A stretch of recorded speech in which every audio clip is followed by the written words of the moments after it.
బులెటిన్లో మరో breaking news చూస్తున్నాం. ఏపీ ముఖ్యమంత్రి, ఉప ముఖ్యమంత్రి, పంచాయతీరాజ్ గ్రామీణ అభివృద్ధి శాఖ మంత్రి పవన్ కళ్యాణ్ ఉద్యోగులతో నేరుగా చర్చించేందుకు సిద్ధమయ్యారు. రేపు మంగళగిరిలోని సీకే కన్వెన్షన్ లో పంచాయతీరాజ్ గ్రామీణ అభివృద్ధి శాఖల ఉద్యోగులతోటి మాటామంతి కార్యక్రమం నిర్వహించనున్నారు. గ్రామ స్థాయిలో అవినీతికి తావులేని పారదర్శకమైన పాలన అందించేందుకు ఉద్యోగులంతా సహకరించాలని ఈ సమావేశంలో ఆయన కోరనున్నారు.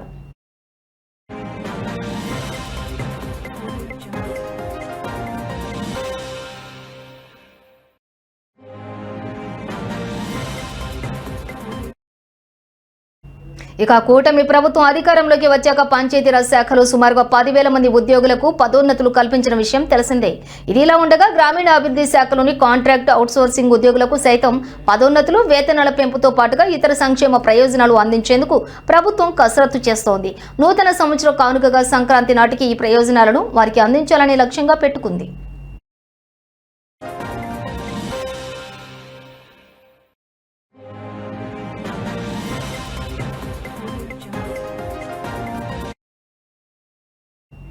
ఇక ఈ సానుకూల పరిణామాల నేపథ్యంలోనే పవన్ కళ్యాణ్ నిర్వహిస్తున్న ఈ సమావేశంపై సర్వత్రా ఆసక్తి నెలకొంది.